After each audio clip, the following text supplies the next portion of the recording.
Hey everyone, welcome back to Adherent Apologetics. As always, brought to you by you with your support on Patron.com. Today we're going to be having an informal debate on the existence of God. We have Objectively Dan, who runs the Truth Wanted YouTube channel. It's an atheist show, lots of great content over there. So there's a link down below if you want to subscribe. And we have Tim, who runs Invoking Theism, a Christian YouTube channel, also down below, so you can go and subscribe. So welcome you both. Thanks for joining me. Thank you. Thank you. Awesome. So today what we're going to be doing is just a very informal debate on the existence of God. So what's going to happen is we're going to open it up to Tim. He's just going to give his general thoughts, and then Dan can kind of respond, and we'll go back and forth for about 50 minutes, and then we'll go talk about evolution specifically, and then a little bit of closing remarks, and then Q&A. But Tim, are you frozen, or am I just... He looks frozen to me. Tim. Okay, well, I guess we'll just kind of start without Tim. Which is kind of awkward because he was supposed to open. So right. Maybe Dan, you want to kind of introduce yourself and just talk about your position? And sure. Well, again, my name is Objectively Dan. I'm the host of the atheist community of Austin's Truth Wanted. It's a live call-in show, happens Fridays, 7 p.m. Central, so you should check it out. I bring in guests every single week, and this month I'm actually featuring exclusively theists as my guests. So it's been a pretty interesting conversation so far. But in terms of my position on this particular issue, there's Tim. Sorry. There he is. Internet went down, came back up. Well, I was literally about to say my position, but now we can get to you, Tim. You can go ahead and take the lead. So. Oh, dude, you're so kind, man. All right. Well, what's going on, guys? Really glad to be here in this discussion my favorite stuff. So I see the God question as something we're being more fundamentally concerned with ultimate origins, final explanations of things. I see it in terms of what you could call metaphysical bedrock. So if we look at like what we would refer to, someone like Rasmussen would be advancing kind of the idea that every worldview has a foundation. And these foundations, and really a worldview is everything you believe. And we kind of have these grand theories of reality. And so the God question is what you could call a grand theory of reality. It has the scope of what philosophers refer to as the world. And the world is just simply what reality is. And so reality is this way. And we have our different foundations of reality. And our different foundations of reality, they're going to have innumerable like implications. And so when we think about the foundations of reality, it's really going to influence what we think of in other areas, such as things like ethics, such as things like mind and whatnot. And what we see is these fundamental features of reality. So when I look at the God question, I'm concerned with what foundation of reality, what metaphysical bedrock really captures and illuminates these parts of reality that we're all kind of trying to experience. We all do experience, but we're all trying to make as much sense as possible of. So we do these things through, we see theism as simply a metaphysical theory. It's a explanatory hypothesis. And its rival is naturalism. Naturalism entails atheism, but atheism doesn't necessarily entail naturalism. But naturalism entails atheism, and naturalism would be on the other side. It'd be theism's rival. And these are both metaphysically explanatory hypotheses in which we are trying to both explain the different features and fundamental features of reality. So, like I mentioned earlier, you have minds, morals, the normative principles, logical facts, these necessary facts, orderly law, orderly universe, a physical complex universe governed by very simple orderly laws, scientific discoverability, things that sort, evils, whatnot. This is what the question concerns. I think that under theism. We lost him again. Lost him again. Are you there? Yeah. What do you hear the last thing? You were going to say theism posits, I believe. Okay, yeah. So theism posits one being, and being in philosophy just means a thing, something that exists. And this being is a being of the simplest kind, which is, non-limited and unbounded in its nature. So then you get things like omnipotence, omniscience, etc. And then, so this is the being that theism posits to do the explanatory work, the heavy metaphysical heavy lifting. And naturalism, or any kind of variation thereof, either a broader naturalism, such as Felipe Leon, or kind of what Sean Carroll calls a poetic naturalism, or then maybe even like a source physicalism, such as something that Graham Oppy would opt in for, would be that reality is fundamentally law governed, at bottom, no intentions or no mind-like stuff. So mind independent matter. And these are our foundations, the world proceeds therefrom. And then so we look at these two and we compare which theories really which hypotheses do the best at explaining these things in conjunction with a particular criteria, such as theoretical virtues, and inference to the best explanation, etc., and which has predictions and etc. So basically, Josh, basically, that's how we look at the question. And I think that the being that theism posits is the most advantageous and virtuous theory when we compare them. Having a perfect foundation is what I would call a supreme foundation. So that's my position. That's what I hold to. That's what I think. I hope that I laid out kind of the current debate in the climate right now. Let's have a good discussion. That's great. We'll turn it to Dan, but I do want to say very briefly that it is a special debate because we have two models debating. We have Tim, who models for Phil Papers Quarterly, and then we have a super chat from Stephen, which says, does Dan model for J. Crew or Gap? So maybe you want to address that first, Dan, and then maybe get into like kind of what Tim said. But we'll give it to you to kind of give your brief thoughts before we get into discussion. I would say J. Crew or Gap would wish that I would model for them. But seriously, we'll see. But anyway, Tim, that's a lot. That's a lot. And I find it very curious that you say that this is the most simplest explanation, because you used a lot of words there, and I tried to write down everything down as much as I could while you were talking. But I'll give you my position on the theist debate, rather. So I use the label for myself as an igtheist, which is more of a statement of almost a political statement, really, more than a particular position. But it is a position I hold, and the position is basically that anytime somebody makes a God claim or a God statement, I can't unambiguously say that they exist or not exist, because if there's any word in the English language besides maybe art that has been interpreted like more than any other, it's the word God. God has meant so many things in so many distinct cultures, and both in Western and Eastern philosophies and religions. It's hard for me to just say, I'm an atheist, and have that be unambiguous and completely clear to anybody that I'm communicating that with. So I use the word atheist because, one, most people don't know what that word means, so they have to look it up.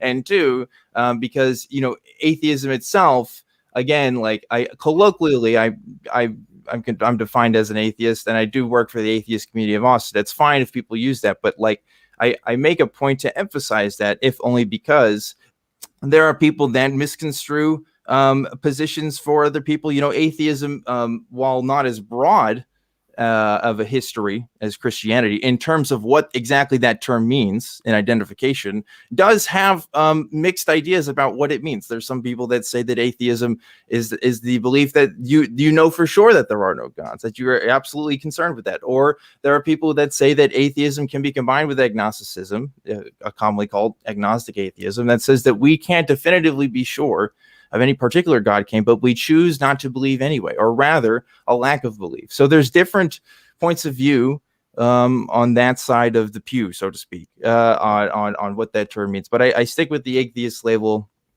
because it just makes the most sense to me. If I find another one, that's great. But I guess I want to ask, because when I talk about theism, I'm usually talking about the existence of a God in the sense of a creator being, which you did mention. You talked about origins, but you also talked about with normative principles, and you defined it as like a metaphysical hypothesis, which is, obviously, theologians and stuff have been talking about this for a while, but to encompass so many things into one label, I find to be really curious, because I don't know if you need to necessarily, have a full figured view of reality in order to determine whether or not a God exists. I mean, I understand that, and like as a consequence of a theistic God existing, you could possibly see the effects on the world, and maybe that's what you meant, and I misinterpreted. But I find the parameters there to be so broad. I mean, we're talking about ethics, we're talking about metaphysicalism, we're talking about naturalism. I don't know, I don't even know where to start, to be honest. Yeah, so much. Yeah. But I'd also say one more thing. I don't think that I think you were going kind of fast. I'm not sure what you said. You either said naturalism entails atheism or atheism entails naturalism. Naturalism entails atheism. Okay, but that's what I thought you said. Atheism does not itself entail naturalism. Yes, I would say that, you could have some sort of metaphysical hypothesis of a God, I suppose, that could work within a naturalist framework. I don't know. I mean, you can get creative with that, I think. So I don't know if it necessarily entails atheism. I think most, I've yet to meet a naturalist that wasn't an atheist, I'll be honest. But I don't necessarily think that that's impossible. So I think that's all my point. That's everything I had to say so far. So nice, dude. I love it, man. So, dude, yeah. There is a whole lot to discuss. I mean, this is we're discussing the most foundational things. We're talking about what is the origins, like what is the nature of ultimate reality, and that's what I see the God question being.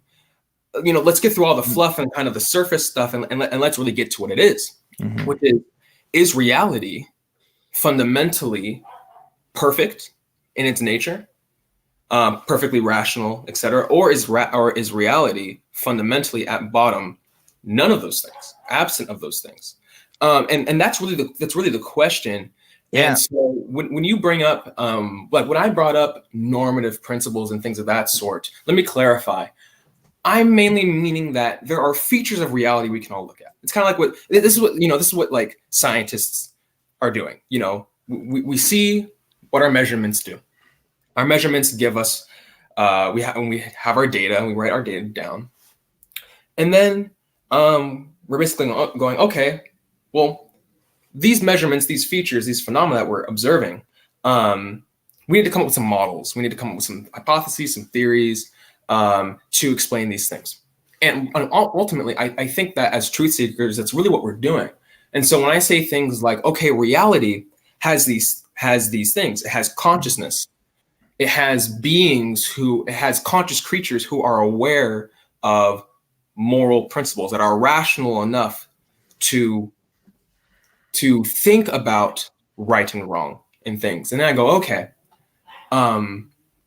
these are things that are instantiated in reality. I'm going, and reality is ultimately has a foundation. And I'm going, what kind of foundation would allow us to have a higher likelihood of these certain things that are instantiated? And so then we can go to our foundations. We can assess, what foundation what hypothesis can we kind of construct using all of our tools of reason that are going to allow us to kind of make this thing more intelligible. We're going to have a less vague kind of understanding and more an understanding that's going to illuminate the most. And we have lots of tools. Honestly, Dan, I've taken to using kind of the same principles we use in science, and I'm trying to apply them to our grand theories, our worldviews. I'm like, these are reliable methods to kind of understanding the world. And so that's how I'm looking at the picture. I also want to clarify that you brought up something really good. You said that we're talking about metaphysics and things. And I think that's really important because God isn't a physical hypothesis, right? We want to avoid God of the gaps 100%, right? You probably both agree with me that God of the gaps explanations are not good. They're fallacious. Yes, absolutely. Yeah. So we're on the same kind of side there. We're going, we don't want these bad explanations. We want to minimize bad explanations. Just because you have one doesn't mean it's actually good, right? So there has to be something that we kind of both look to, like what's making a good explanation here? So like, a God of the gaps would be, why do the leaves change color? Because God's changed the color of the leaves. No, we can't do that. That's simply explained by laws of nature, initial conditions of like the cosmos. We don't need to explain it in terms of a God, right? So that's the physical theses.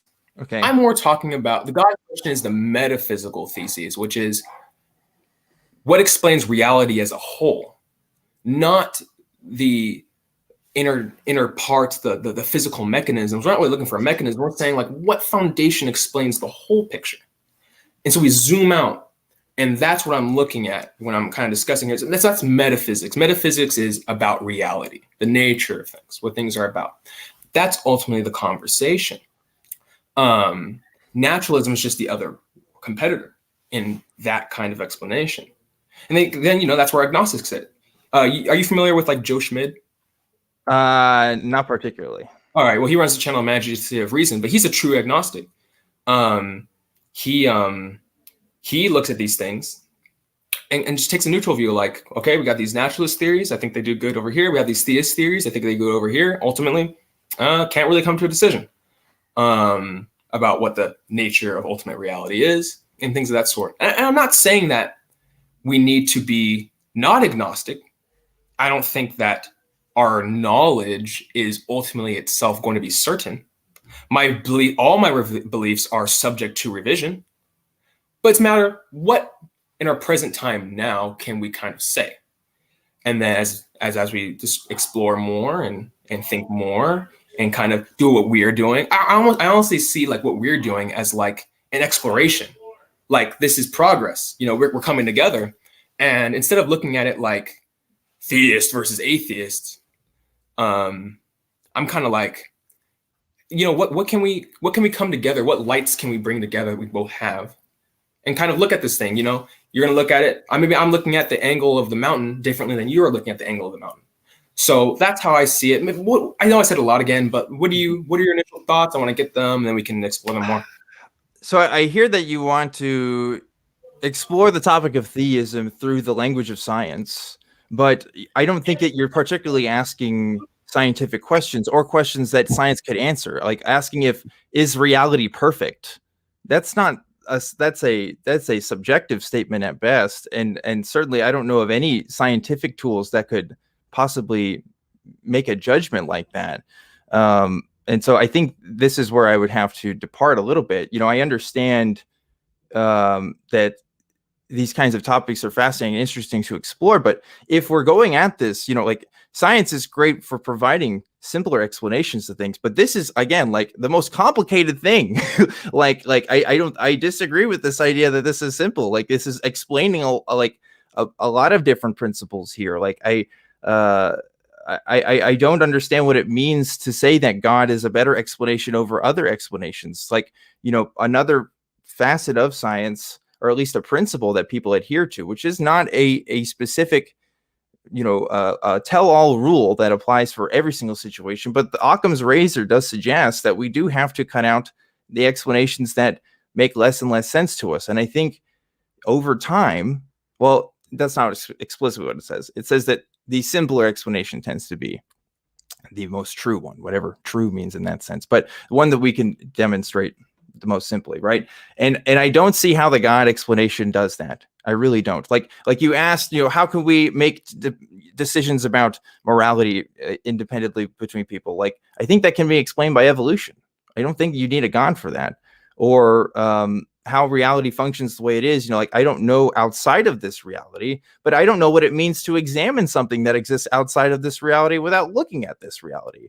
I know you use the words like you want to zoom out and have a look at the grand picture of things, but you're still looking at physical reality there. You like all of our observations are physical reality. It's what we're experiencing, and it's what we're a part of. So to make any claims outside of this reality about the existence of something or a creator or origin point, whatever, it seems to be outside of the tools of human exploration. It seems to be outside of anything rational that we could come up with, unless there's some sort of divine sort of wisdom, maybe divine vision that comes from the outside. I don't know how we as human beings can sit here and have a conversation and figure out, oh, well, now we got reality all figured out here because, you know, we wrote a couple of papers about it or we had some conversations on it. I just don't think that's how we can really know. I think we have to, you know, use the tools that we have, make our best judgments, make our best estimates, and then change things along the way if we figured out that stuff is wrong. And unfortunately, as you know this, Tim, like the God explanation for physical reality, I know that isn't a conversation you want to have, but it has been used as explanations for physical phenomenon for a long time and still is continued every single day by other Christians as well. And I'm worried that this conversation we're having as well about the metaphysical parts of reality, about, you know, everything else that we're looking at, you know, what if this is the same situation? What if the God explanation isn't the best in terms of the origins of things? I don't know. Like I said, I can't make claims of something outside of this reality. I have no power to do so, but I also can't say, well, I know this is it for sure. As a consequence, well, you know, this might be the best one. I don't think the God claim is the best one regardless. That was a little all over the place there, I think. But like I said, I said this, can't remember if I said it at the beginning of the show. I did take my vaccine shot yesterday. So if I sound a little crazy, that's probably what it is. So anyway, that was me talking a lot. Go ahead, Tim. No, you brought up a lot of important things. So I mean, let's unpack some of this. Mm-hmm. So you brought up the idea, and this hopefully will bring greater clarity. You kind of brought up the idea, like, what is the essence of like the God question? Like, what is, like, how is God functioning as an explanation? I made a video on this called Theism as an Explanation. It's my most recent video. And the essence of the question is, you know, what are, I go back to it, but like, what are our foundation? It's not that I'm trying to explain something that, so don't think of the God question, I guess you could say, as in the same category as scientific explanation. So, and that's kind of what I mean by physical, which is scientific explanations explain things in terms of mechanism, process, initial condition, and laws, right? And theists all agree that those things are there and they're operating. There's this thing called primary causation and secondary causation. And this goes back to Aquinas, the medievals, etc. And secondary causation would be in terms of what we study in science, right? These are the causes of things. And primary causation would be in terms of like what grounds those things. So it's not that we have evolution, we don't need anything else. It's that what is the ultimate root of explanation for the existence of any of those things? So when I say that God is a metaphysical explanation, that is the big picture. It is that the existence of such a being makes more likely the world that we see. Not that God makes, not that God either creates through evolution or creates through not evolution. It's that the existence of God makes the existence of evolution more probable. But to say that theism is improbable, you're going to have to put a view on the table. Theism is not an alternative hypothesis. So there is no null hypothesis in this situation. Theism is a rival hypothesis. So if you want to say, well, these natural explanations preclude theism, I think that we need to get into what do we mean by natural? What do we mean by physical? And ultimately, how do these things preclude theism? Why is, in terms of prior probability and a priori, why are natural explanations more probable than theistic explanations? And when we say natural explanations, I mean, this is really why I don't like the supernatural and natural distinction. I think that it becomes more ambiguous as time goes on. I mean, if we went to the first century, right, and they saw what we were doing right now, would it be supernatural? Right? Or would it not? Would the stuff that SpaceX is doing to first century people be supernatural, right? So I don't think it's helpful. So in a sense, I can call myself a naturalist. I just think that reality at rock bottom is a certain way. And if you want to say that it's not that way, you're going to have to put a view on the table. If not, then all things being equal, an explanation that can make, some sense of something is better than no explanation that makes no sense of anything. So it's like, what are we going to opt in for? Are we going to opt in for innumerable unexplained options? I don't think that's what we do in science. Or are we going to opt in for explained options?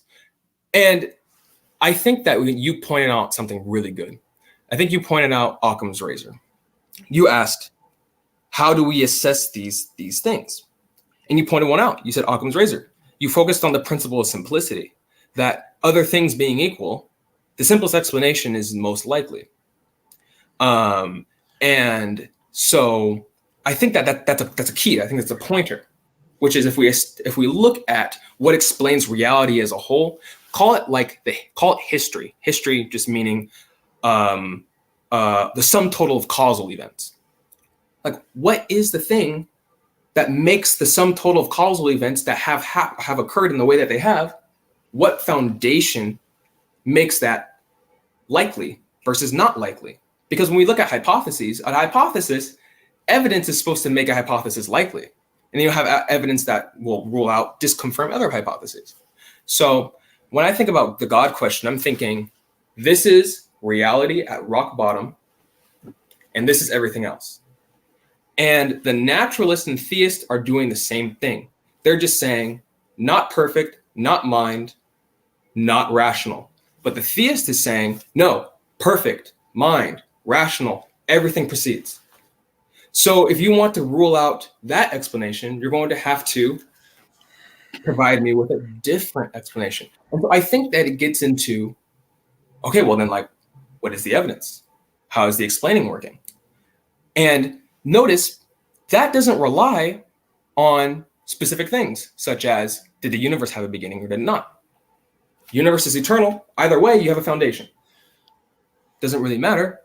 The whole history could be an infinite series of causal events, but we're asking what explains the series and what makes most probable the contents of the series. Okay. Does that make sense? Yeah.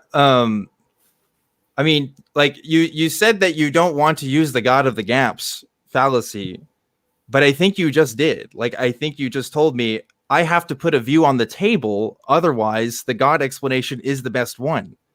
Like, that is the God of the gaps. I don't understand how that would be different. So I see God of the gaps in terms of how Henry Drummond would have originally put it. God of the gaps is not whenever God functions as an explanation, because notice I didn't give a causal explanation. I didn't give a mechanistic explanation. I gave more of a foundational explanation. Okay. And that's what theism has always been.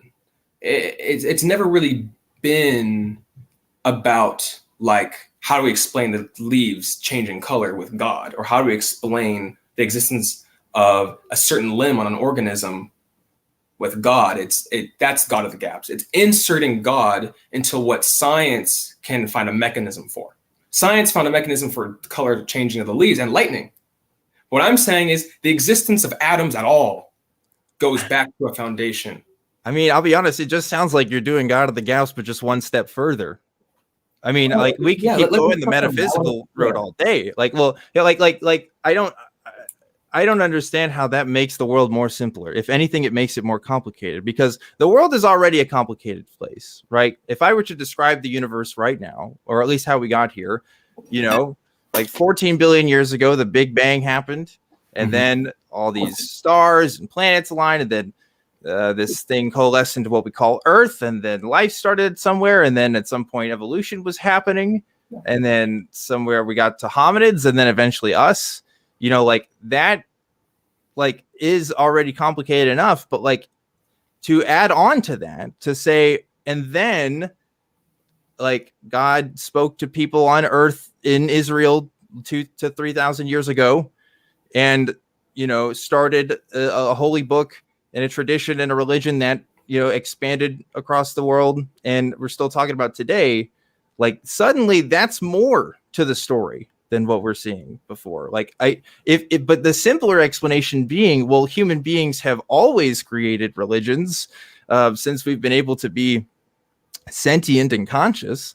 Like that has more explanatory power to me than to say, well, this actual one theistic notion of God, which was interpreted through Christianity, is the one true being. And I don't think it explains all the data that we see and the differences between people's beliefs, as well as how we got here as well, particularly with Christianity, of course.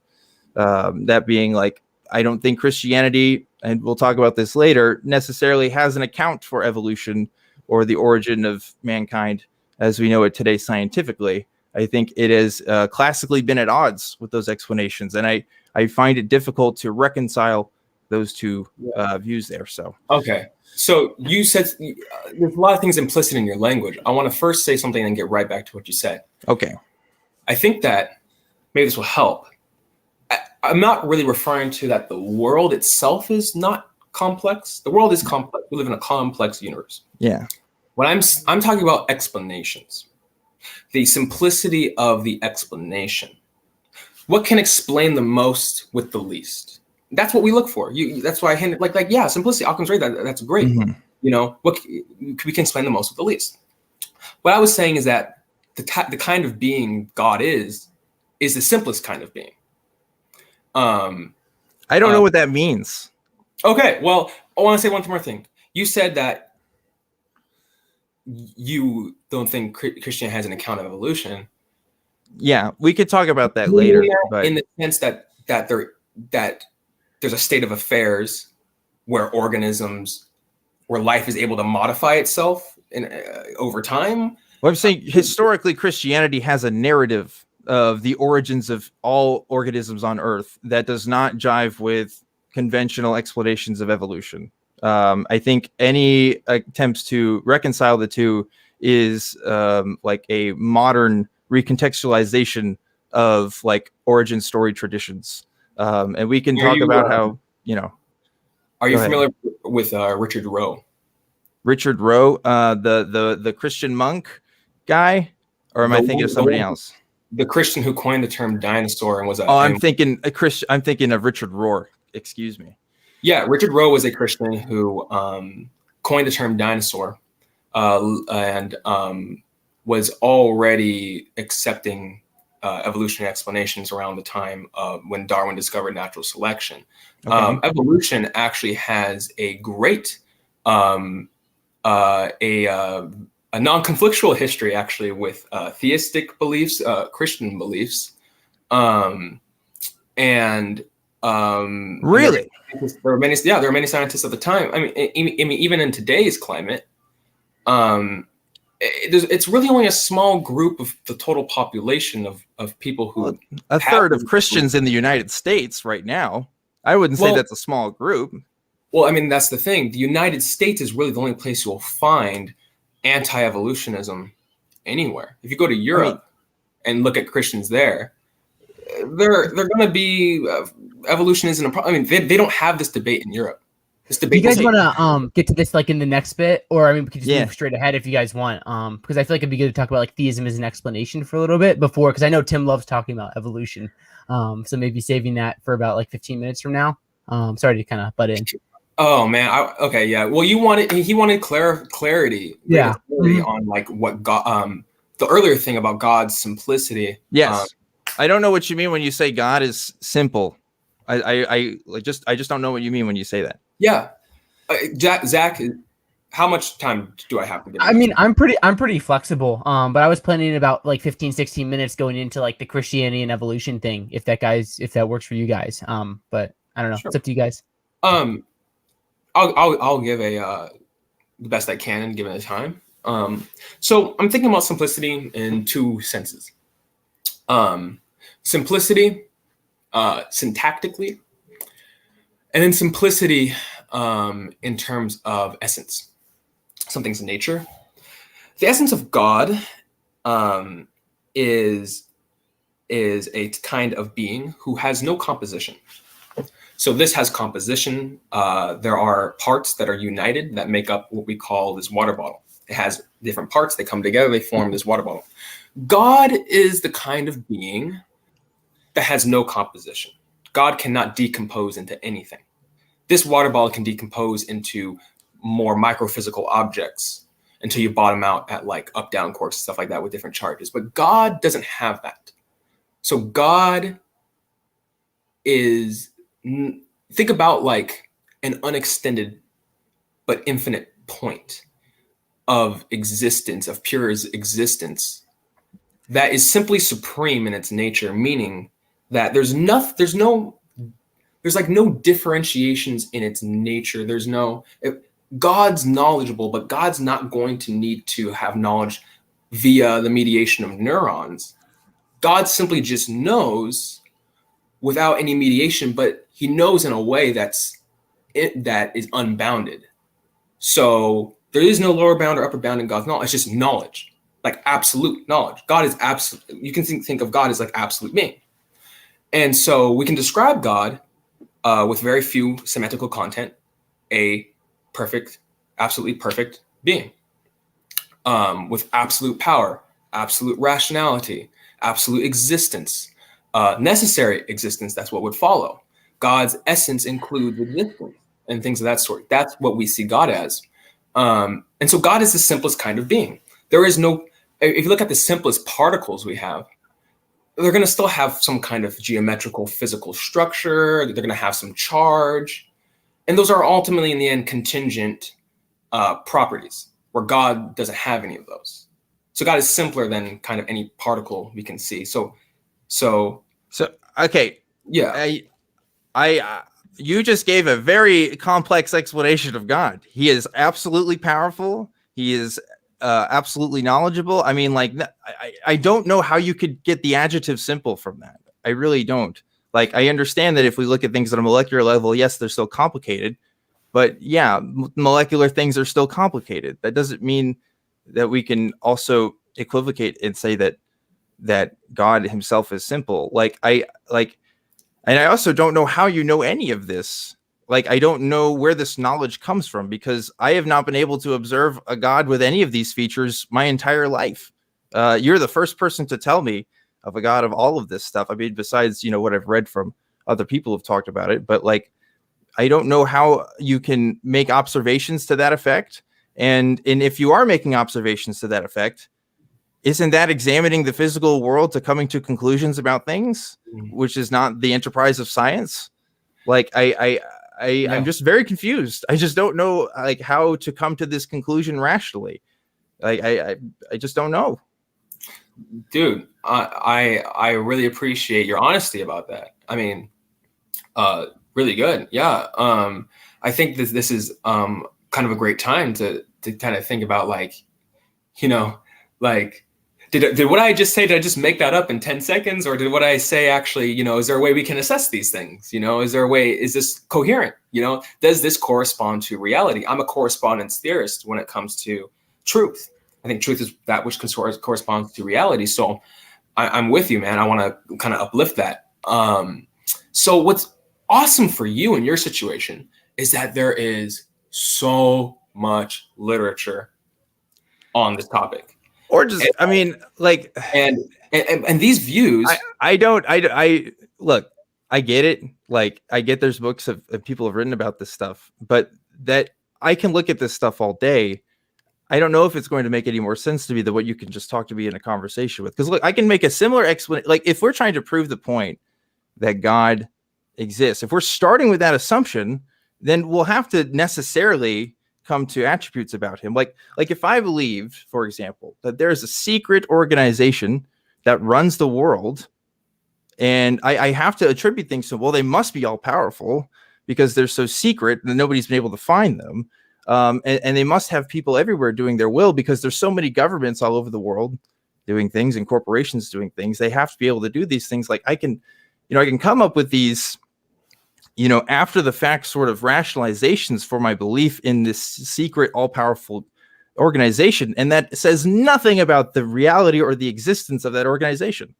We can talk about attributes of something all day, but unless it can be demonstrated in something outside of, philosophical necessity, then I can't hold a belief in that. If you were to tell me the exact same things about, again, it doesn't even have to be a being. It could be an alien of some sort that has all these things with these origins. I would find myself in similar disbelief. It doesn't really mean much at the end of the day, unless like something can be demonstrated outside of philosophical context, or That's really interesting you put it that way. Yeah. I see philosophy as an equally valid and reliable tool of investigation and inference as science. I actually see it as even more of a tool. Every claim you have uttered has a metaphysical foundation. You can't escape it. You cannot escape the philosophical underpinnings of what we're exploring. So I don't want us to sell ourselves short by like limiting the tools we can use. Science is great, but it has a particular domain in which it is most effective.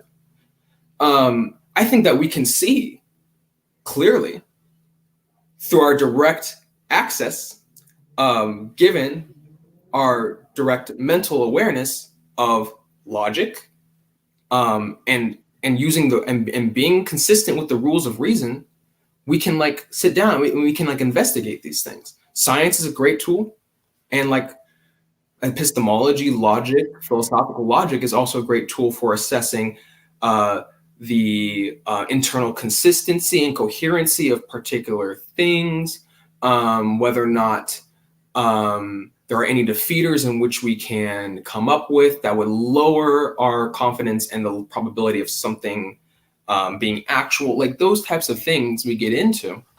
And ultimately, when we get into something like the philosophy of science is a particular field dedicated to the foundations of the methodology of science. So when you read the philosophy of science literature, I have one, I can send it to you. It's called the Rutledge Companion to the Philosophy of Science. And it has essays written on how theories are made, what makes a good theory, what constitutes a good theory, et cetera, and mechanisms and things of that sort. And ultimately, it's philosophy that's telling us why we should accept things as good explanations. Not Occam's razor is a philosophical principle we use. Yes. We can kind of see, if you get a letter in the mail and it says from the government, you can kind of go, oh, okay, I don't need deposit and then like government and then like extra other things. When I know that the government sends these things out, I don't need deposit extra entities. Like you can kind of just see that. You didn't have to like go like write a paper, go read a scientific paper to accept that conclusion. You can kind of just see it through the tools of reason. In the same way, we can use our tools of reason to make sure we're being consistent with with what we know, how reality works, our background knowledge or information. Is this contradictory? Is it not? Is it consistent, etc. in assessing these things.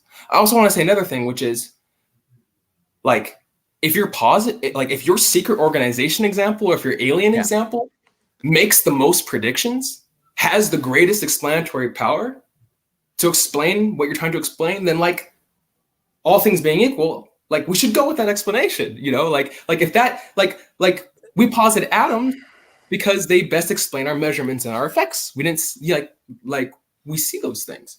I think that so there's two ways you can go about it. The first way I said is, how do we like assess the coherency of like a model of God? And the second one is, well, in science, we look at the prior probability, we look at the intrinsic likelihood, and then to assess whether an explanation can actually explain a particular phenomenon. And then we come up with models surrounded by that. That's all I'm doing with the God explanation when I'm looking at grand theories. So I think that it's a consistent way. And then when we look at the philosophy of religion literature, like that's why the problem of evil is so focused on. It's because it's supposed to present a defeater to show that God's existence isn't likely. And here's a philosophical argument. They didn't advance an argument from botany, biology, chemistry. It's a philosophical argument about the reality of evils, and is that consistent, and does that present disconfirmation or confirmation for theism? Does it present confirmation for atheism or a kind of naturalism? So these are the things that we can do to assess these things. Is simplicity? I mean, there are objections to simplicity. What I just told you, you can go read a paper and you can go find objections to God's simplicity that have been written, but they're all, but it's philosophical doesn't mean that we can't have any knowledge about this. So that's kind of what I'm saying. Like, let's use all our tools, you know? Yeah. Well, like I agree. Let's use all of our tools, and let's include observations of the natural world as part of, our philosophy, right?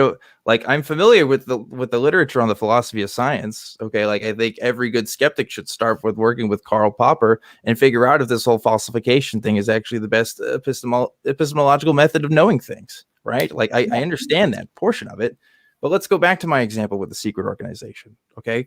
I can give explanations for anything in your life that's happening to you. If your friend came to visit you at the door, I could say my organization planted that to happen and was making things happen. Like, I can come up with explanations all day. Explanations are not necessarily like what we're looking for here. What we're looking for here is something, one explanation that can trump another. What is the most likely, which you did say, right? And my contention is, I don't think the theist explanation is the most likely. I don't think that it has demonstrated a prior probability. Like, that is my biggest contention. Okay. Yeah. So I just want to say something real quick on that. I think that's really important to bring up. Yeah. And I want to say that you would agree with me that there are good making features of explanations, right? That a detailed explanation, all things being equal, is better than a vague explanation, right? I don't know. I mean, depends what you mean by best. Like, what do you mean by best? Like, yeah, like a detailed explanation. Like, for example, classical physics struggles really hard to tell us about quantum effects. Yeah. But quantum physics is what gives us greater clarity, a more detailed explanation of quantum effects. So all things being equal, there's a search for quantum gravity, which is going to kind of explain these effects, right? It's going to be a more detailed explanation. It's going to have greater depth. So we hope. I think that's a better explanation than just kind of saying, well, classical physics kind of struggles. There's mystery about this. And, but quantum physics over here, a unified explanation, does get us greater clarity. I think when we have greater clarity on something as an explanation, that's a better explanation. That's a good making feature than an explanation that doesn't do that. So I think that there are ways, it goes back. Like, how do we assess if an explanation is good or not? I think that your secret organization example, plopping that person on the door, I think we can just appeal and say that's ad hoc. That's how we assess it. Like, that's not a good, that's going to have disadvantages theoretically in overall its probability. And I also want to say, when you say that theism doesn't have a probability, it goes back, well, what are you comparing it to? To say that something has a probability or not, you're going to have to compare that to something. Like, you're going to have to put a view that shows us that theism is going to have going to be less intrinsically likely because there's something that has a greater likelihood than theism. Sure, I can give. So I would wonder, like what view are you putting on the table that would preclude it in that way? I mean, if you're talking about theism as a metaphysical explanation, but my point with metaphysical explanations is that I have no way to assess them, period. Like, that's like, there's no way to determine whether or not one is more likely or another, because again, I don't have the tools to observe that. Like, I can't say that it's more likely because I don't know what it means. But if we're talking about things explained physically, which ultimately metaphysics does, right? It explains the physical reality that we see. Then it could be that one could make more sense than the other if we're just talking about the physical facts of things. Like, for example, if a god literally created a man and woman on Earth versus whether or not we evolved over hominids over time, like, yeah, that is a physical explanation, but that eventually talks about metaphysics on some level, right? Because you have to have a metaphysical explanation for one or the other to, proceed from there. I don't know. I struggle with accepting. I struggle with accepting this idea that the God explanation is the best. That's my largest contention here. But I don't know how you can determine that. So I say we're at the 50-minute mark, so I don't know if you guys want to keep this going or transition to evolution. I want to say one more thing, and then we can get into the evolution stuff. Sure. So you say one more thing, Tim, and then Dan, you can respond very briefly, and then we'll transition into evolution. Sounds good. So yeah. So do you think that, going back to the good making, so are we on the same page? Just so I know, are we on the same page that there are good making features of explanations? That there are good. There are ones that, again, good is such a subjective term. I'm assuming you mean that have the ability to explain more than others. Yes, I would agree with you there. Okay. Yeah, So I'm referring to like explain more variables, explain more observations. Sure. Something that kind of prompts us to go, no, this explanation is preferable. Like yes, I would agree with you there. Heliocentrism, right? We go with heliocentrism. There's something there. It's a better explanation, right? It has it has the right features. In that sense, yes. Yeah. So I think that we can kind of look there. Okay, well, like, what's going on there? And you said explain more. That's really good. So, you even mentioned earlier, like explanatory power. Mm-hmm. Explanatory power, a good explanation, a good hypothesis must have explanatory power. And I see explanatory power as when a hypothesis has an explanatory power, it's when when the hypothesis is invoked, it makes a certain feature or phenomena, either it entails it or it increases its likelihood. That's explanatory power. That's a good making feature explanation if I think there is one. Explanatory depth, explanatory scope. So, detailed explanation, depth of explanation, scope, how much it explains. And like simplicity, like we said, not being ad hoc, being able to predict. I mean, those to me, I hope that, do you agree that those are good? Like, that's what we should look for. If we kind of check those boxes, we're like at a good place. In general, yes. Yeah. So I think we do have some tools then to evaluate metaphysical theories then. Wouldn't you say? No, because everything you just described is in the realm of the physical. I don't know that those tools could be applied to the metaphysical in the same way. I don't know what it means to observe anything outside of the physical, or what it means to have one that has more explanatory power than, it starts to become outside of what I think is possible for human beings. Okay. Yeah. Yeah, I think that might be. We could go on forever and ever because this is a great discussion. But you guys want to transition to maybe like talking about like evolution and theism now? Is that good? Sure. Awesome. So Dan, you talked about there being this conflict, at least in your mind. So do you want to kind of like introduce like where you're coming at with regards to like theism and evolution, and then Tim can kind of talk and you can go for about 20 minutes or so? Yes. Like I understand that there are Christians that believe in evolution, right? Like that's pretty much always been a thing since Charles Darwin, pretty much. Like that doesn't mistake the fact that it still isn't a rational position to hold. I don't think that, at the end of the day, while I'm friends with Christians who have this sort of view and who do take both, take evolution and take the rest of their Christianity as something seriously. I don't think at the end of the day you can really mesh those two beliefs together, at least from what Christianity has historically been. If we determine anything from the Bible, particularly in the Old Testament, to be literally true, if we are going the route of saying that there are more, poetic, metaphoric explanations for things in the Bible, sure, maybe. But at that point, you do lose some ground there because there are things about the story all the way up to Jesus that really matter, that have to be explained as being real stories in order for the rest of parts of the Bible to make sense. For example, the lineage of Jesus himself is posited in the book of Matthew. And a part of it goes back all the way to all these Old Testament characters.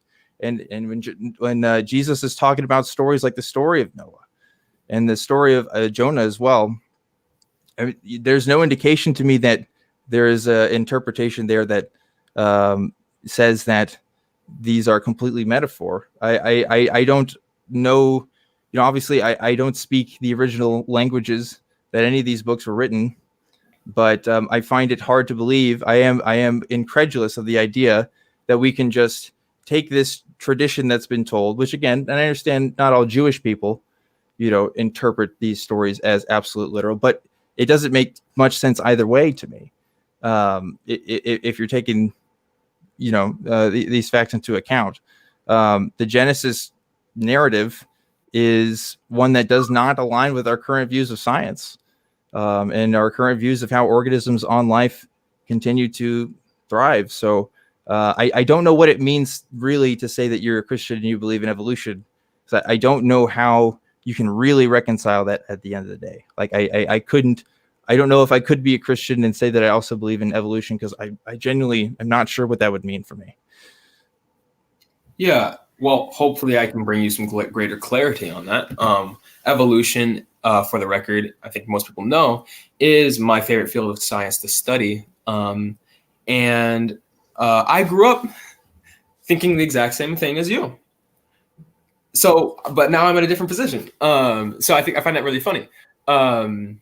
So yeah, I mean, there's so many things. Like, where do we start kind of to make sense of that? So, well, let me ask you, do you believe in a literal Adam and Eve on Earth 6,000 years ago? When we use the term, so I'm going to put it more specifically. I think that as the first literal couple, humans to ever exist of any kind, I do not hold to that. But there's reasons as to why I don't hold to that. So, but we need to get into those kind of those reasons.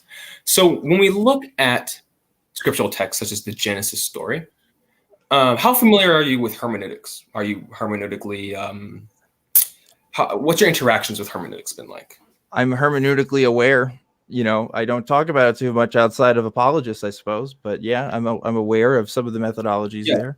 So I would say that there's nothing in scripture in the Genesis story that commits anyone to take any particular view on how life came about. And so you're like, whoa, okay, that's a lot. It seems like a bit like an explicit claim, right? Well, this is the reason why. When we look at ancient Near Eastern culture, literature, the ancient Near East is where the Genesis story took place. The writers were ancient Near Eastern people. And these are the people that wrote the scriptures. Kent Hovind believes that Adam wrote Genesis. No, Adam did not write Genesis. None of us were there when all this stuff was happening. This is a narrative. This is a theological narrative to, one, give glory to God above all other gods, and two, it follows the same theme and structure of ancient Near Eastern creation myths. Now, when I say myth, I don't mean not true. I mean myth as in mythos, as in like that way. So the writers of Genesis, they would have known that there are people on this side of the planet. They would have believed the earth was flat, all these different things. They believed that the sun was a disk, the earth was a disk. They believed that above us was water, the sky was water, and it was a literal dome, and below us was Sheol that you could go, right? That was the earth. Sure. And the scriptures use that language all throughout. Now, that is just the result of a particular people in a particular culture in a particular period of time trying to make sense in a narrative. But the narrative is theological in its meaning. So if you read someone like John Walton and Michael Heiser, those scholars, they will say that Genesis 1, the creation story, isn't about material origins at all. It's actually about God ordering chaos and creating a dwelling place for him to have a divine presence. So he's establishing function, he's giving order, because this is how the ancients thought. They thought that a thing didn't really have existence until it had like a purpose, like a function. Like is not a water bottle until it's made for drinking. So this is what the story is about. So it's not about it doesn't have any biological significance. They wouldn't even have known that. There would have been no purpose. Yeah. Can I ask you some questions then? So like, and I mentioned the book of Matthew, but the book of Luke specifically is the one that mentions the genealogy of Jesus that goes all the way back to Adam. So are we saying that this genealogy is not an accurate account of Jesus's life, or Jesus's genealogy rather? Or like, what are we saying?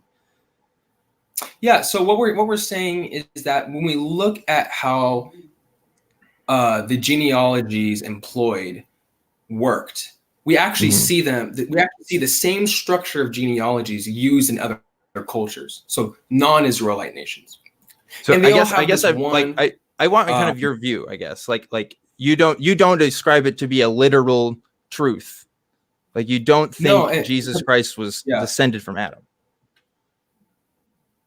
So I'm kind of having to get you on track so I can kind of get there. Okay. So genealogies were never meant to be chronological. That wasn't their purpose. The genealogies were supposed to mark the specific and important patriarchs and leaders in a particular bloodline. So that's why the genealogies differ all over the place. But they all have a common structure. Some of them can be divisible by certain things, and then you get certain answers, and that's how you get certain things. And they do that with ages. That's how you got certain ages, like in age 900. Adam didn't live to 900. This is something that the ancients did to symbolize something greater, such as their position in a particular patriarchal line. Same thing with its genealogies. They were never meant to be chronological. They were meant to show and pinpoint specific important people in the line that led up to Jesus. But it's not it's not an ancestral history of every single person up till Jesus. They were never meant that way. That's what I'm saying. Okay. I get that. I understand that point of view, but we have to then say whether or not these people actually existed. So are we saying that Adam existed?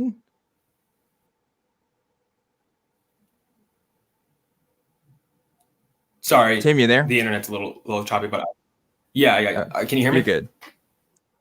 I can hear you. All right. Perfect. No, I mean, I believe in an Adam. I'm just saying that I don't believe that the scriptures necessarily commit you to believing that he was the first literal male to ever exist on Earth. That's why I'm not saying that. Why? I think we have good reasons as to why. I think that one, scripturally, that Adam represents the first priest, and Eve represents the first priestess of creation.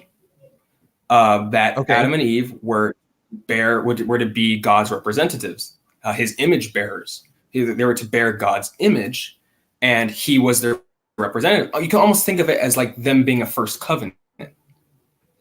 So but you do believe they're real people. That's what that.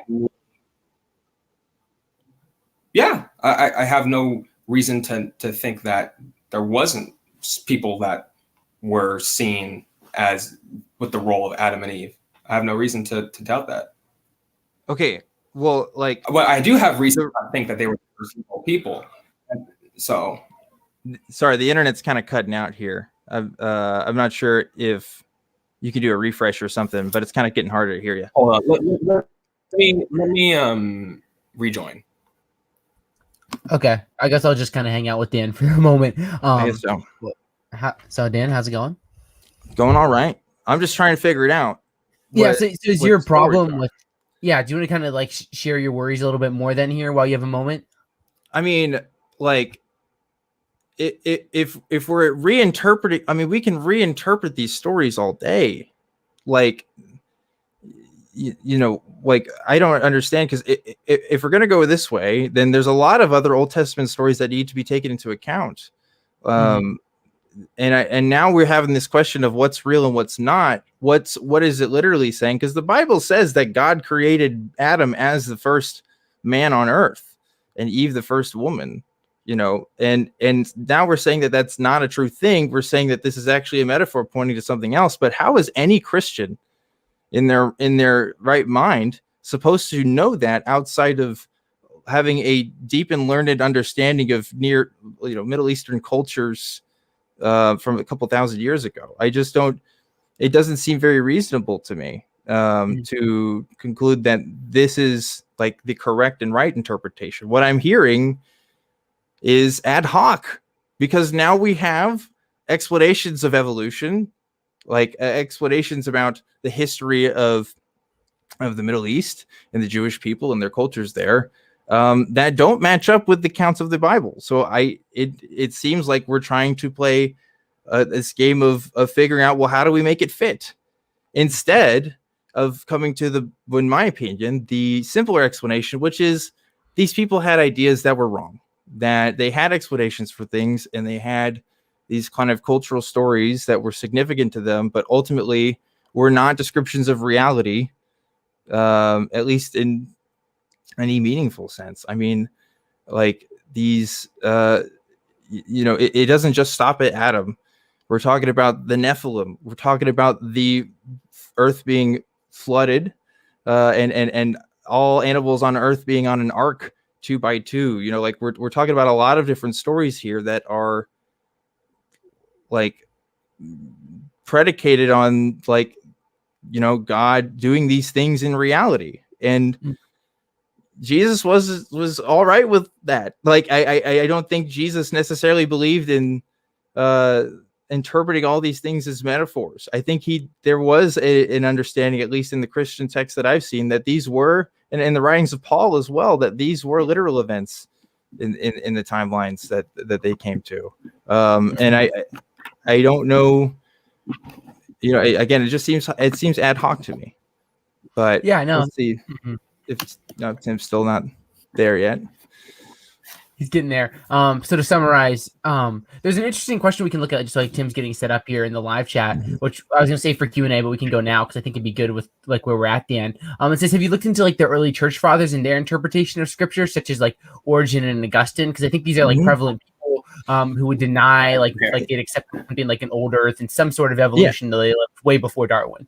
Oh yeah, or I mean, I used to look at the writings of Origen and talking about the writings of the early church fathers. When I was a progressive Christian, I really had an affinity for the Eastern fathers on the Solio, what is it, Solio Scriptura, the meditation of Scripture and stuff. I'm aware of those works. I don't think their interpretations, all this is saying is some other people had some interpretations about it too.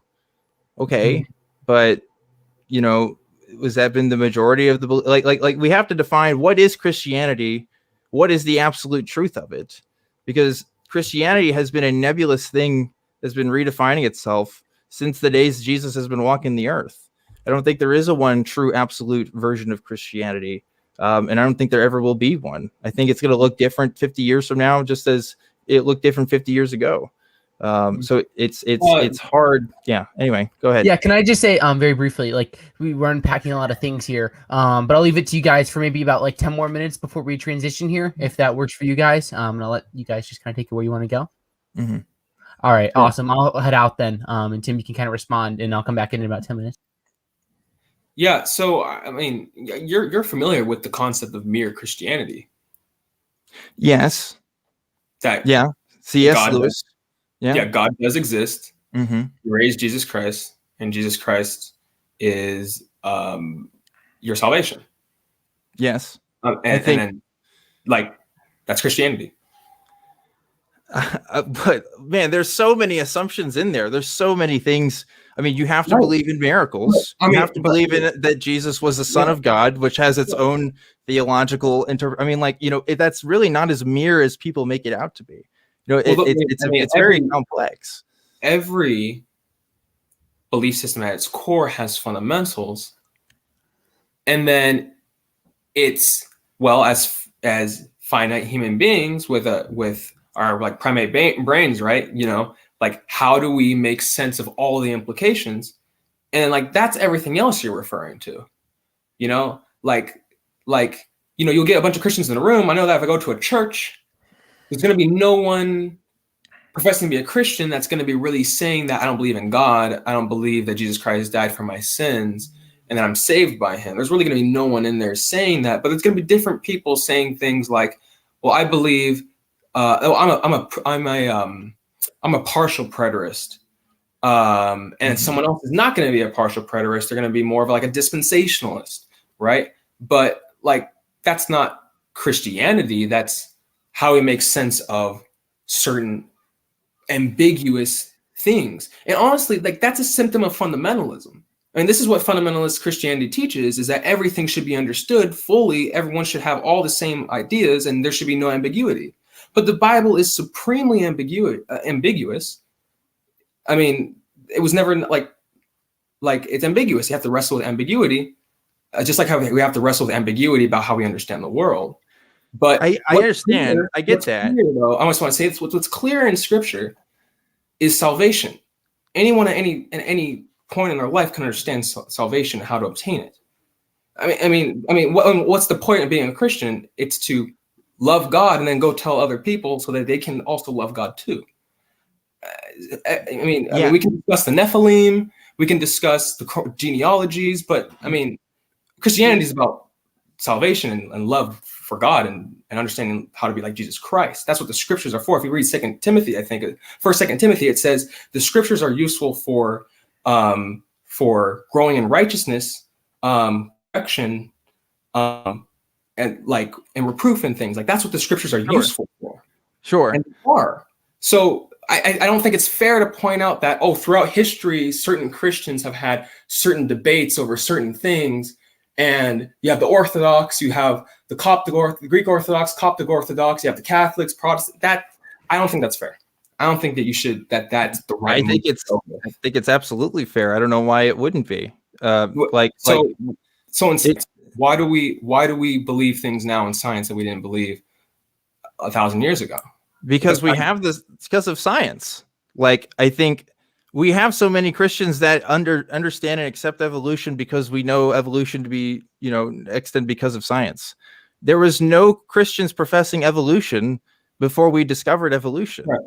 That just wasn't a thing. But I'm asking, even though science is objective, like, there's still interdisciplinary views on things that change. There is. And it's no different than Christianity. Oh, no, absolutely disagree. Because I like to know, because I don't believe that. If you're saying something I'm not saying, I would like to know.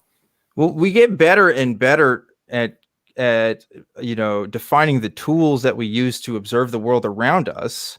But when we go from a flat Earth model to a round Earth model, we don't go back to the flat Earth model. We don't go back because that would say that there's science people that do believe in a flat Earth. And I would say that they're wrong, but also. Right. Yeah. So there's something that you can base off of to say that they're wrong. That these people over here who say I love science are wrong about this one thing. Same thing in Christianity. I don't think that's a fair comparison at all, because I don't think we know. Here's the difference. I can look at the early history of Christianity, and I cannot say in absolute assured confidence exactly what these people believed at all. I don't think any of us can. I think we have ideas and interpretations. I'm pretty sure our modern lens, but the mere Christianity was developed by C.S. Lewis. Mere Christianity is written by C.S. Lewis. It's a concept, right? But I'm talking about the concept, right? It wasn't invented by C.S. Lewis. Well, yeah, it wasn't invented by C.S. Lewis. You're right. The book was written by C.S. Lewis, but like, oh man, I'm losing my train of thought here. Christianity changes over time because it's an intersubjective cultural idea. Science does not. So that's a hypothesis. That's an interesting hypothesis. That is what I believe. Yes. Right. So, I mean, let's focus on the details of the hypothesis. You're saying that it changes. I'd like to continue. Okay, go ahead. Like that's what we see with religious ideas. That's what we see with like political ideas. And we do see that with scientific ideas. But again, like the difference is we're getting more and more tools to examine the world and understand the truth of things. Like we're not going back and reinterpreting old books through science. We're not going back and making new theological conclusions because of science, or figuring out like the truth of our like religious statements because of science. Does it inform people's religions? Sure. But like, that's kind of the point. Like science is so good at what it does that people are incorporating it into their own religious traditions. Because were there different interpretations of Christianity back then? Sure. Again, none of them talked about evolution though. Yeah. And we have to retrofit it now because the evidence is so hard to deny that we have to do something about it. At least a lot of honest Christians do. Some of them don't. And that's why there's a lot of them fighting to put that curriculum in our public school textbooks and do other things. So, all right. I just have a question, because it's just like, okay, so you think that the best interpretation of the creation narrative is that it has to be about material origins? I'm not saying that. I mean, is that what you think that they thought? Is that what you think the writers had in mind? This goes back to hermeneutics. Is there something that I don't think necessarily the writers of the Genesis account. However, I do think that some of the writers of the New Testament accounts definitely did. Well, yeah. I mean, the whole. Well, right. I mean, you don't confuse the what we're supposed to take away with like the ideas of the particular people, what they were writing. I mean, yes, they believed that Earth was a disc, but they used that as a medium, as a literary medium, to give us greater theological truth, which is that God is over all things that are created. The interpretation isn't that the Earth is flat. The interpretation is, what is God to us? I mean, think about it. These Israelites, they were taken away from their culture. They were stripped from who they were, taken into captivity.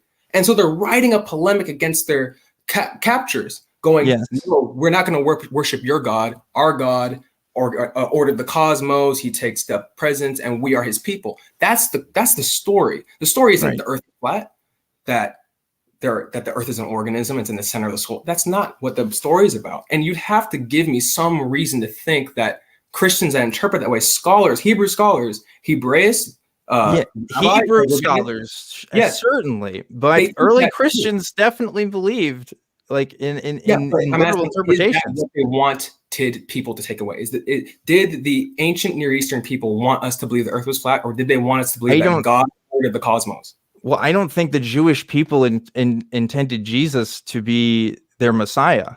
I don't think they intended for Jesus to be. That's about the creation narrative. Whoa. But Christianity would not be a thing if it weren't for, the Jewish writings before, right? The New Testament would not be a thing. Christianity would not be a thing without a previous, culture being there with their own interpretations. Right. Okay? Right. I'm talking about the creation narrative, Genesis 1. Sure. Genesis 1, and that's what I'm talking about. Like Genesis chapters 1 and 2. What did they want us to believe? Like, I think, well, first, so this is complicated because I think the Genesis account isn't a wholly original account. I think it's inspired by other mythos at the time. And I don't think that they're talking exclusively about Yahweh originally. I think they're talking about El.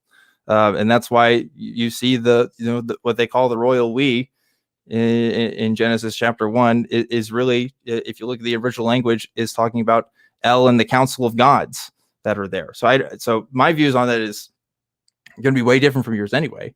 I think Yahweh was originally like supplanted into later Hebrew like literature and stuff, as like they became undertook it as their national deity.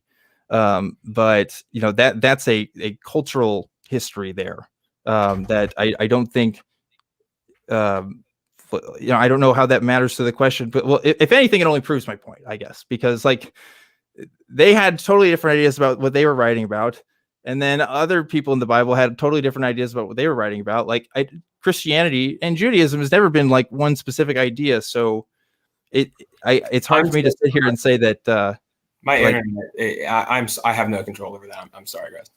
you're good. You're all good. Final thought. I just don't think it's silly to say that there's one true interpretation and one true exact idea about what these people meant, because also all these writings have been edited and formatted in one way or another as well. Evidence of this being that there are two creation accounts in the book of Genesis. That I don't think there was one writer that sat down and wrote two different things. I think those were cobbled together over time. So again, like original intent is going to be hard to figure out anyway. But I have a question before we move we on. are at like the one. I was gonna say, if we could go into like sort of like closing, so like Tim can kind of just give his last thoughts and everything, and then Dan can, if that works for you guys, or yeah. Okay, sure. So we'll do that then because Dan just talked. We'll give it to you, Tim. Just take a few minutes to wrap up anything you want to say here, and then we'll go to Dan, and then we'll go to a little bit of Q&A. So you have questions, feel free to throw those in. But all you, Tim. Yeah. First, I want to just apologize real quick, Dan. If I talked over you during those parts, that was only because there were so many important things said that I didn't want us to like skip over them and talk about. So I wasn't doing that specifically to talk over you and not let you get your point out.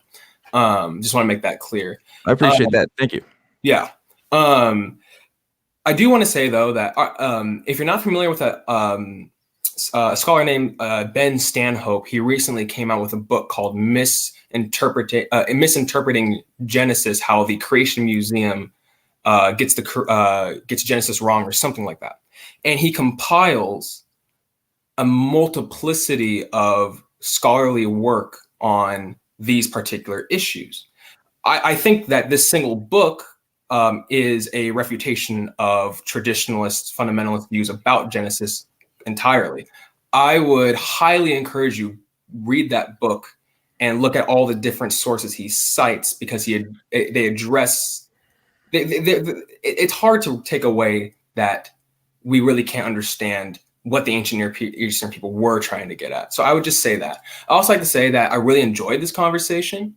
I really enjoyed just kind of two people coming together with different convictions about, you know, the world and how do we think about these things, and ultimately like trying to just gain greater clarity from one another.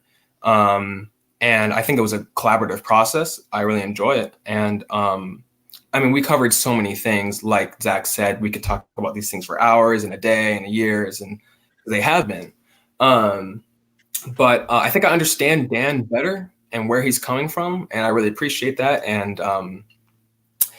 yeah, that's all I got to say. Awesome. Thank you so much, Tim. And then Dan, I'll give it to you. And kind of like last closing thought you want to get before we go into a little bit of Q&A. Sure.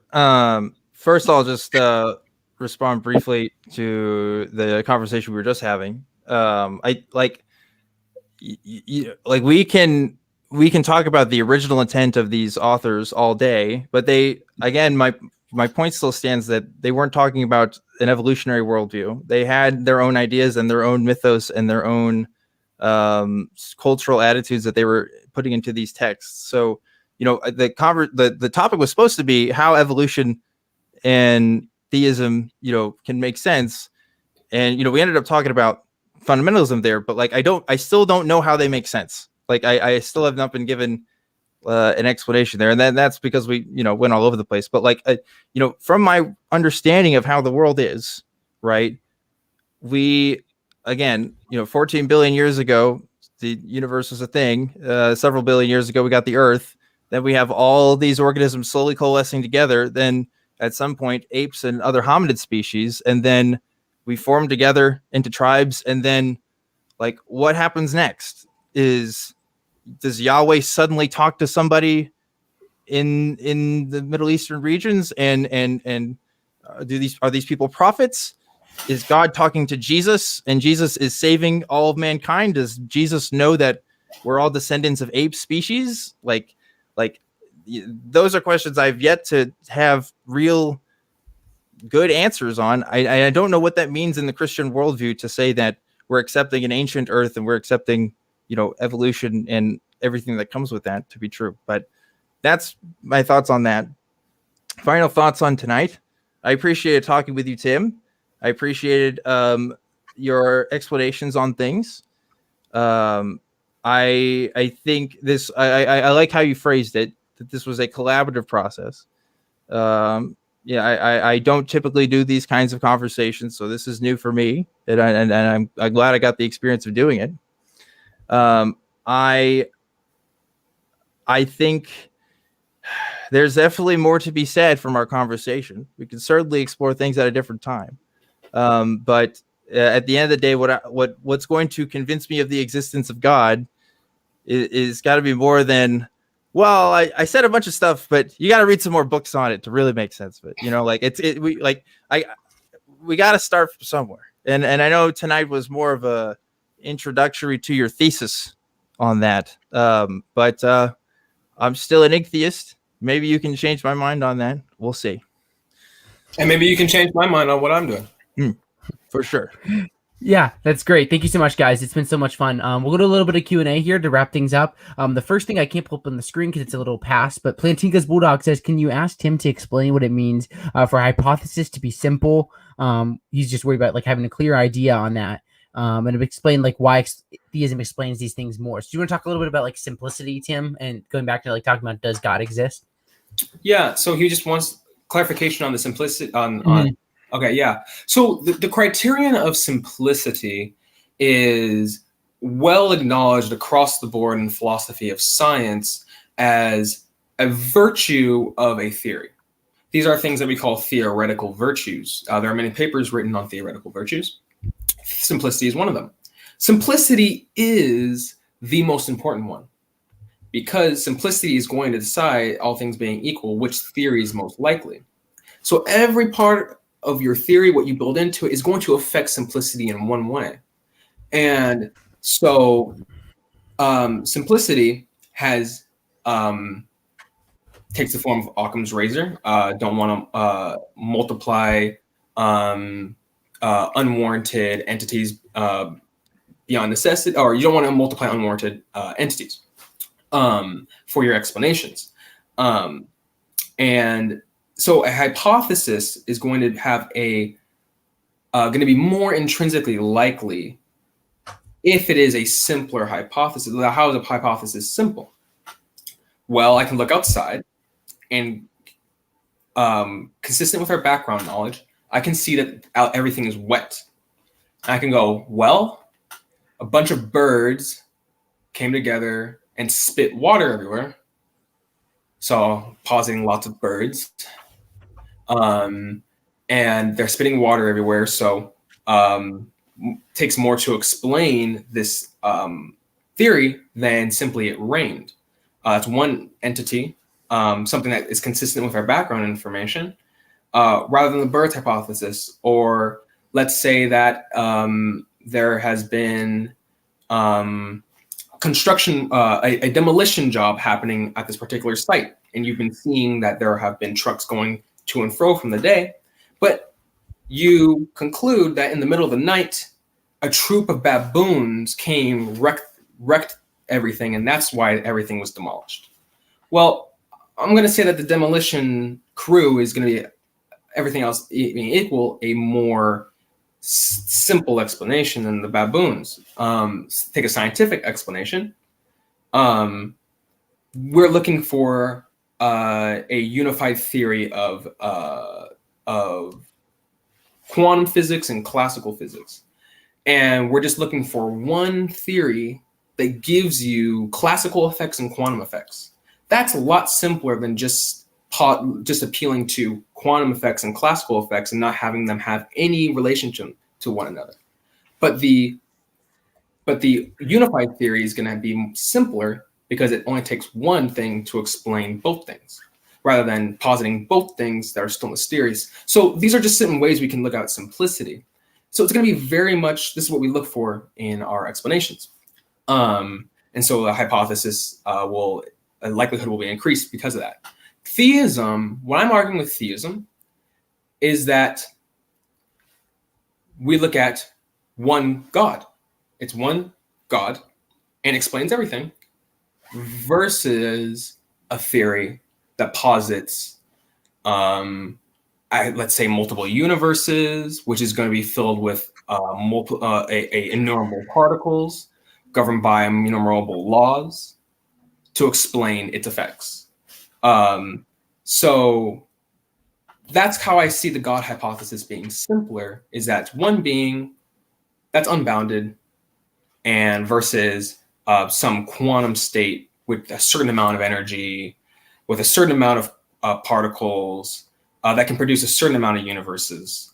It seems that the God hypothesis is simpler. I only have to say, well, a single God, and this God is perfect. Okay.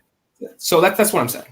Yeah, no, that's great. We have a question now for Dan from Kelvy, which says, would you agree that there was a historical Jesus regarding his actual if there was a historical Jesus, that his actual teachings would have been true Christianity, regardless of what cultures have perverted it? So getting back to that mere Christianity ideas, do you have any thoughts, Dan? I mean, as soon as whatever Jesus had to say, first of all, yes, I do posit that there was a real historical Jesus, but like as soon as whatever Jesus had to say and he's talking to somebody else, like the room for misinterpretation gets there, especially for the fact that we don't have any original writings of Jesus, and we don't even have any original writings of, in my opinion, anyone who was around Jesus. Earliest dates that we have on gospel works go to at least like 40 years after death. And that's a lot of time to come up with new and interesting ways to reinterpret things. Now, I know scholars have tried to point out to some of the evidences that these are, we can actually trust these documents to be more reliable than we think, the Apostles' Creed and whatnot. But I still hold to the position that the fact that we do have, even the fact that we have 4 gospels that I do believe, if taken all into account, describe different events and different things, already shows right there that from the very beginning, Christianity has had different interpretations, different ideas of what it's meant, and different fractures. I mean, it's even self-admitted in the works of Paul. Paul was not accepted amongst his fellow Christians, not all the time anyway. There was controversy there between Paul and Peter. And that's just from the Christian documents that we can look at today. Who knows exactly what the original peoples were thinking exactly to the T. Yes, we have some idea. We have some writings, obviously, but the fact that it is a cultural idea, means that it's going to be extant to the exposures that any other religion does, which is that it changes over time and that it gets reinterpreted over time, and that the idea of purity, of keeping that purity, is ultimately an illusion for most things. Yeah, thank you. We have a question now for Tim from Giovanni Padilla Jr., which says, do you think Adam and Eve are the first humans, in the sense that they were the first humans endowed with a rational soul? Oh, sorry, I thought the internet cut out. You're good. I was like, oh, not this again. Endowed with a rational soul. Well, I know I might be sounding like I'm making this more complicated than it is, but that's going to have to get into my view of the soul. I don't think God just implants people with a soul. So I don't believe that. I think that Adam and Eve were God's first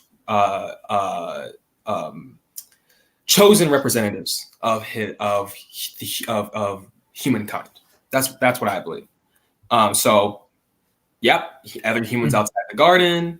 Even if you look into Joshua Swami Das's hypothesis of the genealogical Adam and Eve, which I am actually very much convinced by. I have his book on it. Very good book. Extremely good. Probably the best on it at this moment. And I think that having other humans outside the garden, the Bible does not say anything about that. And they either could have been either the most human-like animal or the most animal-like human that we have ever seen. Either way, they would have been of the hominid. And so that's all I'm really going to say on that. I think it's a pretty simple view. Can I ask you approximately how long ago Adam and Eve were here on Earth? Do you have an idea of that? Well, if we take the genealogical hypothesis, which is what I'd say I hold to, it can be as recent as 7,000 to 10,000 years ago that the most recent genealogical ancestor of all humans living today would have been around then. So, of all humans living today from Adam and Eve. Yeah, as genealogical ancestors, not genetic ancestors, but genealogical ancestors. The universal genetic ancestor, I think, goes back like more than 100,000 years ago or something like that. Don't quote me on that. It's something like that. But no, genealogically.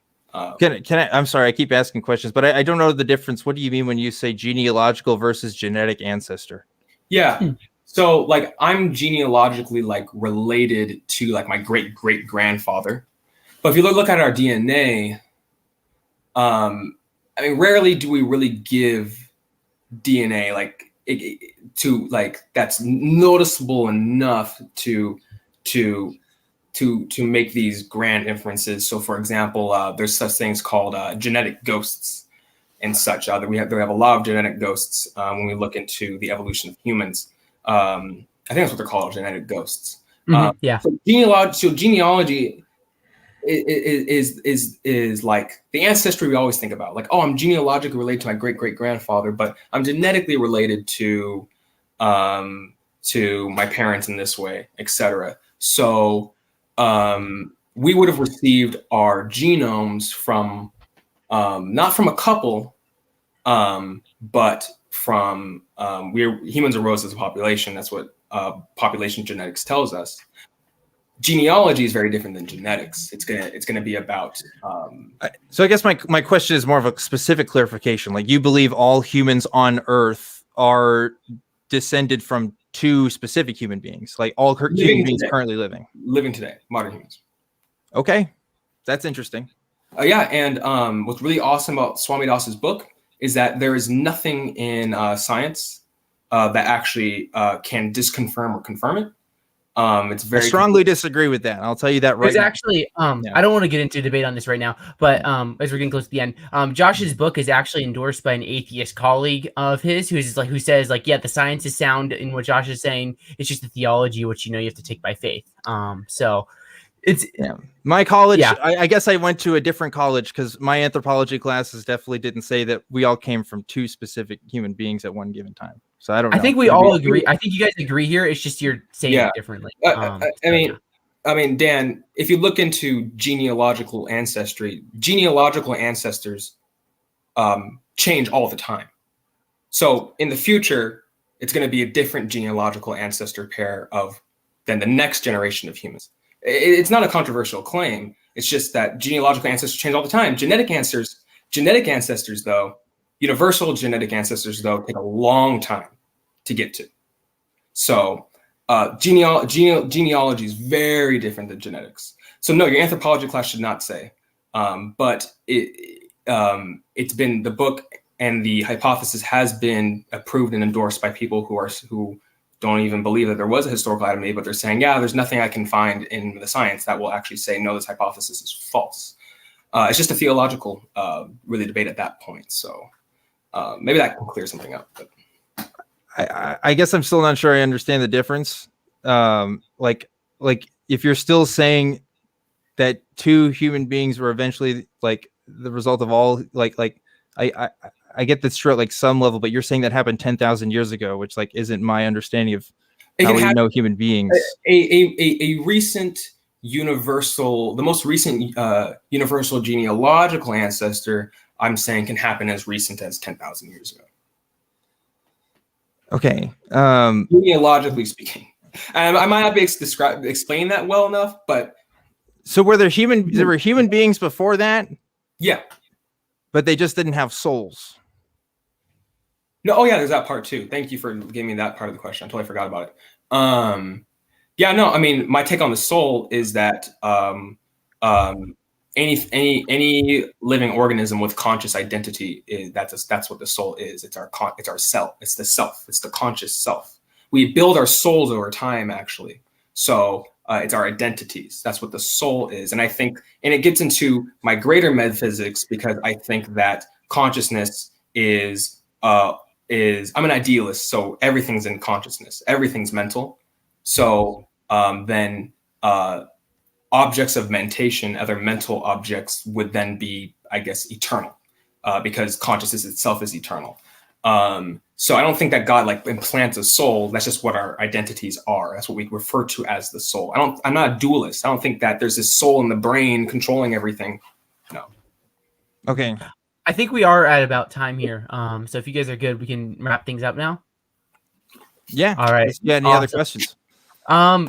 There was one more question that I put out, and I'm gonna have to go soon. But what's the takeaway says for Dan? In regards to no writings in Jesus' immediate company, isn't it possible that the writings, the persecution of Christians would include the destroying of their writings? So I guess probably the last question here, but just a hypothetical question for Dan. Is it possible that the persecution of Christians would include destroying their writings? Well, if we're talking about the, like early, like first disciples of Christ, I guess the first thing we need to ask ourselves is, were they literate enough to like create the gospel narratives there? And I would find that there might be some contention there. But like beyond that, like, okay, if they're destroyed, I mean, I'm not sure what that would demonstrate. Like if my point being is still that the Christianity changed over time. I mean, it has, and it did. Like, just because some people wrote down what Jesus said doesn't mean that they can't be misinterpreted in any way. They're misinterpreted today every day. So like that doesn't, like, ancient history is the same way. It's not like people changed. It's not like everybody was exactly on the same page. And again, early extant writings that we do have of Christianity do demonstrate that. I don't believe that all of the early works of Christians were like congeal with each other. And on top of that, it's why we have books, quote, books of the Bible that aren't in the Bible. That's not like the scholarship, but like, we do have writings of early Christians that aren't considered canon, that aren't considered, legitimate in the authority of the church, because people had different ideas. And so, yeah, I think that would go all the way back to Jesus, if not to Jesus, then right after. So, I'm not sure what the point would be there. So yeah, no, that's great. Thank you guys so much both for your time. It's been so much fun. It's amazing. We've been here for like an hour and a half, and I think Tim froze again. And we've covered so much already. And you're back, Tim. Don't worry, you're good. I see you. So thank you guys so much both for your time. I encourage Dan. You can check out his channel at Truth Wanted, and Tim at Invoking Theism. But thank you guys so much for this debate and this discussion. And I think we built some bridges. So thank you guys. And thank you everyone who tuned